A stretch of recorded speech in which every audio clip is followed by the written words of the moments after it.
Hi, some of you have said that you're not completely sure how to use Excel to make charts and basic operations to just analyze data. So this is a really quick and simple video looking into how to analyze data and produce charts in Excel.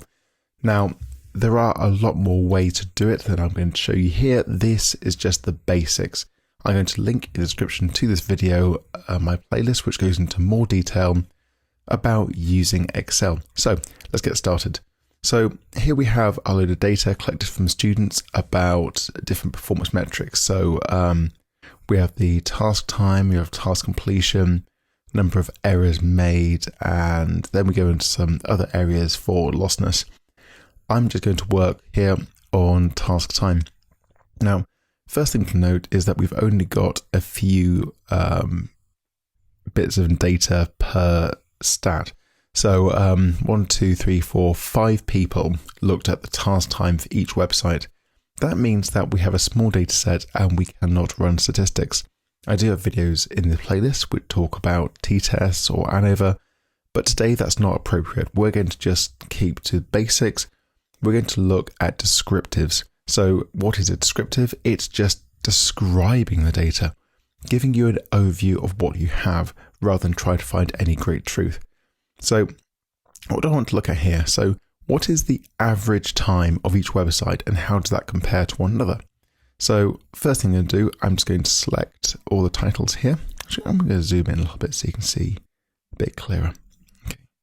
And then just copy, so Command key C or Control C on a PC, then Command V or Control V on a PC.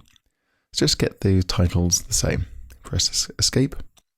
Now, what I want to do is get the average. So equals average is the equation. Open bracket, select my data, close bracket, press return, and there we go. So the average time to complete the task on Uniqlo website is 356 seconds. I take this and I can just drag this across. Now if you missed that, the bottom right of each box in Excel has a little square. We can take that and just drag it right across, release, and that gives us the average time for each. So that's a bit of basic analysis, but we want to make a chart to visualize this because it's very hard to get a scope of how these are different. So doing this is really simple. Just drag over these 5 rows. So 5 columns and 2 rows. Go to Insert, and you've got lots of options here, but the one I want is this section around here, which gives you a chart. Dropping down the recommended charts is generally a very good idea because it gives you an idea what the chart's going to look like. I can see a bar chart there, which looks very good. I'm going to select that, and here we are.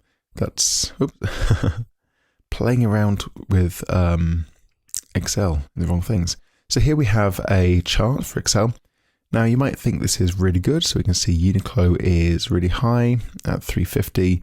Greats is the lowest one at 250 itself. So we're not going to look at the interpretation of the data so much because that depends on what you're looking for. Now, if you really want the best website, generally it's faster. But let's think about the chart. So is this chart a good one to use? It might be, it might not be, but what we can do is make it better for what we need. In the chart design section, go to quick layout and you can just drop down and see a whole load of different styles of bar chart. So just clicking around, you can find one which really suits what you need to do in your work. So if I will go, yep, this looks good for what I need. I think, yeah, that's good for me. And you're done. You can now say, yep, I'm going to save this. So right click and I can do various things, a save as a template of various bits, or I could just do screenshots of various bits, but I can now use that, take a screenshot on a Mac, so Command Shift and 3. There we are, got a screenshot of the whole thing. But let's go back to the chart. So this might not be what you really want, maybe you want something very custom. You can go to Add Chart Element, and this gives you access to all the elements of a chart, so the error bars, the grid lines, the legend, all these bits. You can turn them on and off, you can move them around. So you can really customize the chart in any way you like. So why did I choose bar chart? I chose a bar chart because this data is very simple. It's just saying, here's a value.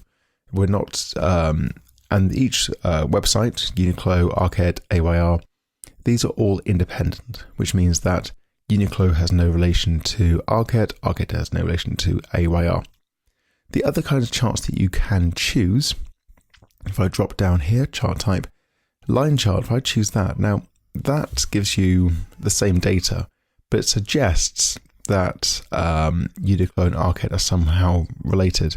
You would use a line chart when you have a time element. So maybe test 1, test 2, test 3, test 4, with each test happening a week or two apart or a month or two apart, to really give you a sense of how the scores, how long someone takes you to the website or whatever it is, changes over time.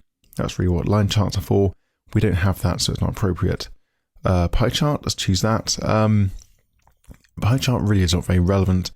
Now, why do I say that? Because pie charts really tell you about how something is a fraction of the time of whatever it is measured.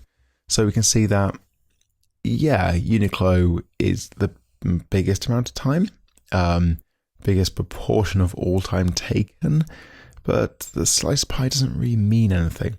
Now, if we said what percentage of a day is spent doing a task, and maybe such a website could be represented by one slice of a pie, then maybe you have that, but it doesn't mean anything in this context. So you've really got to say reserve pie charts for a percentage of a greater thing, which doesn't really exist here. And what other chart types got? Hierarchical ones. That's very much the same story as pie chart. So it's the same concept of a percentage of a greater thing. It doesn't mean anything here. And they're so close that you can't really tell them apart. So as far as telling a story, the best type really goes into bar chart. Now you can go into things which have error bars, so box plots, but that's a bit more advanced with video. We're just keeping it nice and simple. So the basic story is, if you got basic descriptive data such as how long something takes, the percentage of a task is complete, the number of errors that have been made, those kind of data, then bar charts are pretty much the best ones to go for, and simple ones in Excel really are absolutely fine. So I hope you find that useful, and if you have, please like, comment and subscribe.